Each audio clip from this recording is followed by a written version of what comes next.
Welcome back to another edition of Vikings Film Room, brought to you by the Vikings Entertainment Network. I'm your host, Pete Bercich. Well, the Minnesota Vikings look to right the ship and get to 1-1, and to do so, they're going to have to travel out to Philadelphia on a quick Thursday night. So let's take a deep dive into these Philadelphia Eagles and find out exactly what's in store for this Minnesota Vikings team. Now, one of the things that stood out in the Eagles' victory in Week 1 is this guy, Jalen Carter. We're familiar with him from the University of Georgia. This guy is unbelievable. Just take a look at what he's able to do.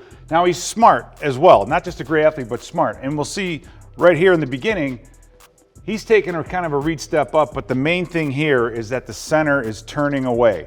Because he's turning away, it's opening up this gap right here. So Carter knows that. So what he does is he balances himself up, but watch this move that he puts on. He takes his step, gets the guard moving to his left, and just clubs him. This is a 330-pound man who's almost falling over. That's power. And then get that inside leg through, get the speed going, and then get to the quarterback. This guy is kind of a menace on the inside, and we're going to have to be aware of where he is at all times. Another example of this power to speed, you're going to see Jalen Carter here on the outside. He's going to end up, again, being one-on-one with the guard. Whenever he's one-on-one with the guard, look out, ladies and gentlemen. In this case, you see him, the guard opens right to him. He puts his head and hands in there, pushes that guard back, but look at the hand placement. He knows at this point he's got his body turned. He's about ready to get that inside leg through. But watch the shift from power to speed. Watch what the guard does. Watch what happens to this guard. He almost falls on his face. He has to put his hands down. That's how powerful and how quick Jalen Carter can be. On this next one, you're going to see the long arm technique in the under.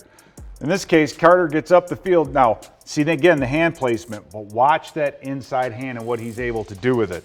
He's going to extend that hand, get that left foot in the ground, the power, extend that hand.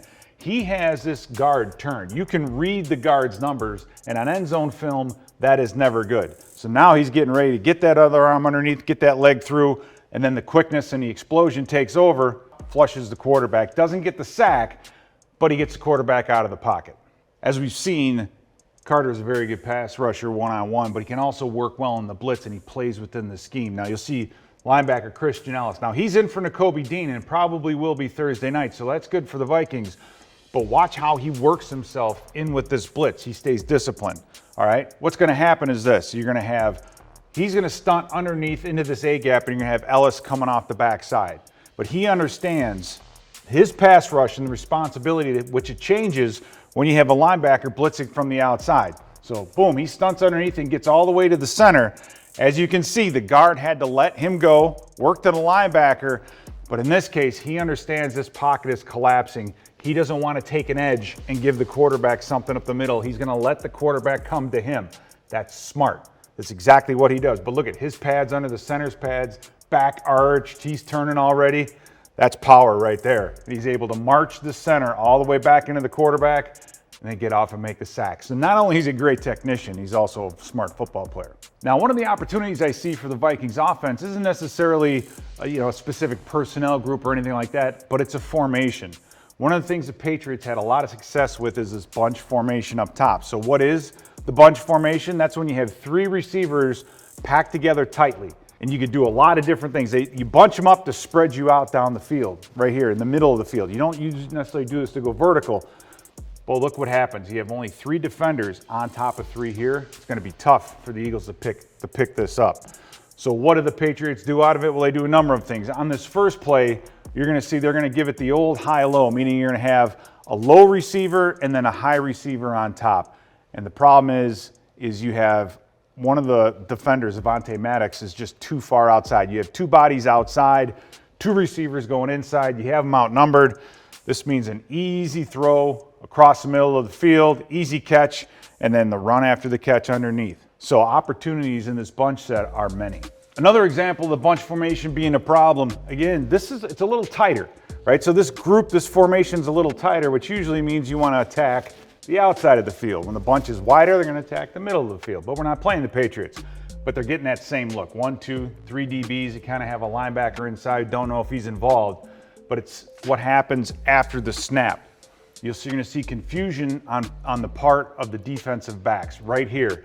Again, Avonte Maddox and the corner are both staring at this deep receiver who's running right to the deep middle safety. What they don't have is anybody paying attention to this area out here, the outside, deep in the outside. The top receiver breaks out, ball's thrown. Big play, mainly because of the formation itself, just how they aligned. This time we have a bunch formation on the opposite side, but we're also getting closer to the red zone. So this formation kind of works all over the field. Again, down here, you're gonna see 3 receivers all tied up together, 3 defenders pretty much over the top. How is this one gonna work out? Well, let's take a look and see. In this case, however, you're getting one inside guy kind of going up the field, but you'll notice at this stage, the receiver and the corner are stacked right on top of one another. Another interesting point, this safety is working over here to the back side of the field. If this is Justin Jefferson and they want to keep a corner and a safety over him, this means a lot of opportunity right here in the middle of the field.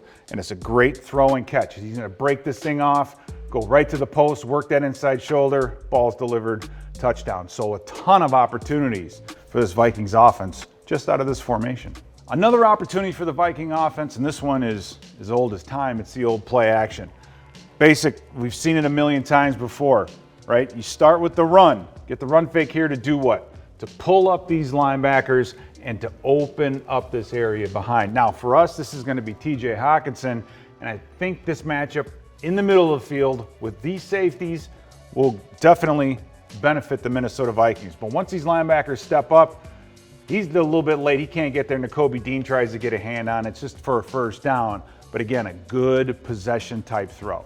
And finally, another opportunity, I think, for our tight ends in this game. This one is just the old-fashioned high and low, where you have a tight end and a receiver stacked next to each other. Again, they're stacking because they want to do what? They want to spread you out. They want to spread you out. They're not going to necessarily go vertically. In this case, you're going to see the old, as Jack Del Rio called it, the old cheese route. You got the low, but then you got the dig coming in right behind it. And this is Nakobe Dean, a young linebacker. He can't help himself. He's going to be all over this inside route. The problem is this free safety is about 8 yards behind this tight end. So for TJ Hockenson, this is going to make him smile when he's watching film and getting ready for this game plan. But this young linebacker is jumping the short, deep one's wide open. We'll take the deep route every time. So overall, the Vikings have a great challenge. Challenges with Jalen Carter, Jalen Hurts. But with these kind of challenges come great opportunities. If the Vikings can pull this one off, they'll get back to 1-1 and back on the right track.